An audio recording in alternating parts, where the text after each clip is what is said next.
हैं चंद्रयान-3 की मुश्किलों के बारे में कि लैंडिंग के बाद अब प्रज्ञान रोवर को कौन-कौन सी समस्याओं का सामना करना पड़ सकता है और इसरो ने इसके बारे में क्या बताया है।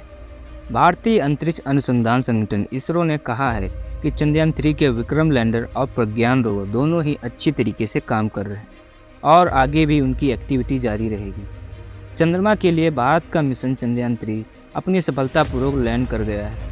लैंडर और रोवर के सफलतापूर्वक उतरने के बाद इसरो की उम्मीद है कि यह मिशन 14 दिन के बाद भी जारी रह सकता है।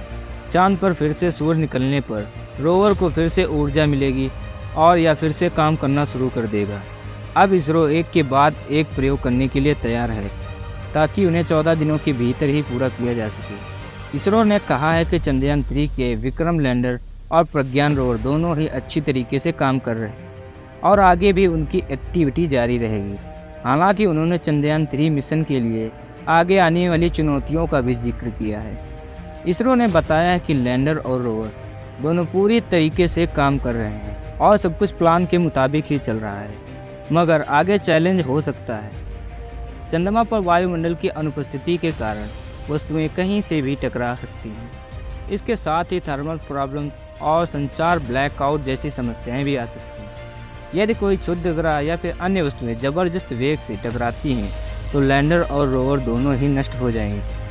आप चंद्रमा की सतह को देख ही सकते हैं। यह अंतरिक्ष पिंडों की मार से बहुत ही बड़े बड़े निशान और गड्ढे हो गए हैं। पृथ्वी पर भी हर घंटे लाखों अंतरिक्ष से उल्कापिंड गिरते रहते हैं, लेकिन हमें ऐसा महसूस नहीं होता है क्योंकि हमारा वायुमंडल उन सभी चीज़ों को जलाकर राख कर देता है। मगर चंद्रमा के पास ऐसी कोई व्यवस्था नहीं है क्योंकि चंद्रमा पर कोई वायुमंडल नहीं, जिसके कारण उस पर अंतरिक्ष से बहुत सारे उल्कापिंड गिरते रहते हैं। चंद्रयान का लैंडर विक्रम बुधवार शाम को 6:04 पर चंद्रमा की दक्षिणी ध्रुव पर उतर गया था और इसने इस मिशन की सॉफ्ट लैंडिंग के साथ एक उद्देश्य तो पूरा कर दिया था। उसके बाद रोवर प्रज्ञान लैंडर से बाहर निकल आया था।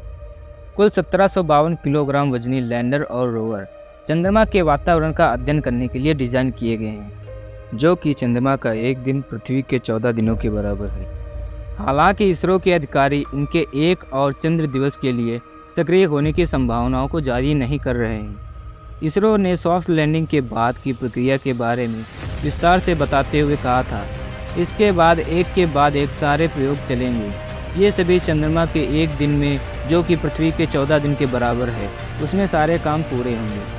इसरो ने कहा था जब तक कि सूरज की रोशनी मिलती रहेगी तब तक प्रज्ञान रोवर काम करता रहेगा, क्योंकि प्रज्ञान में सोलर पैनल्स लगे हुए हैं और उसी से उसको ऊर्जा मिलती है। जैसे ही सूरज अस्त होगा हर तरफ गहरा अंधेरा छा जाएगा, तापमान 0 से 180 डिग्री सेल्सियस तक नीचे चला जाएगा।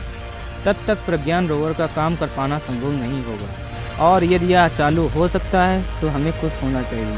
शायद यह सक्रिय हो जाए जिससे एक बार फिर हम चंद्रमा पर काम कर पाएंगे। इसरो ने कहा है कि उन्हें उम्मीद है कि ऐसा ही कुछ हो।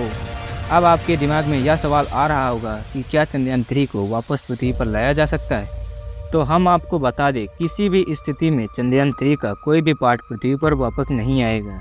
वे चंद्रमा पर ही रहेंगे।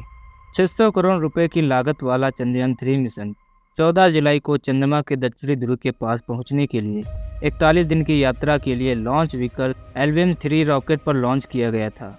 रूस के लूना 25 अंतरिक्ष यान के नियंत्रण से बाहर होकर चंद्रमा पर दुर्घटनाग्रस्त होने के कुछ दिनों बाद चंद्रयान-3 ने सॉफ्ट लैंडिंग हासिल की। तो हम आपको बता दें कि रोवर इस दौरान चांद की सतह पर घूमकर वहां पर मौजूद रसायन का विश्लेषण कर रहा है। लैंडर और रोवर के पास वैज्ञानिक पेलोड लगे हुए हैं जो चांद की सतह पर प्रयोग कर रहे हैं।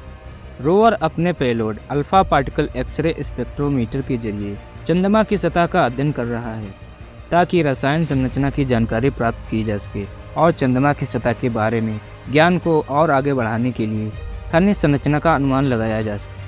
प्रज्ञान रोवर में भी एक पेलोड लगाया गया है जिसे लेज़र इंड्यूस्ड ब्रेकडाउन स्पेक्ट्रोस्कोप कहा जाता है, जो कि चंद्रमा की मिट्टी और चट्टानों की मौलिक संरचना का पता लगाएगा। तो दोस्तों, आपको यह इन्फॉर्मेशन कैसी लगी कमेंट बॉक्स में कमेंट करके ज़रूर बताएं और अगर हमारी वीडियो पसंद आई हो तो हमारी वीडियो को लाइक करके हमारे चैनल को सब्सक्राइब करें।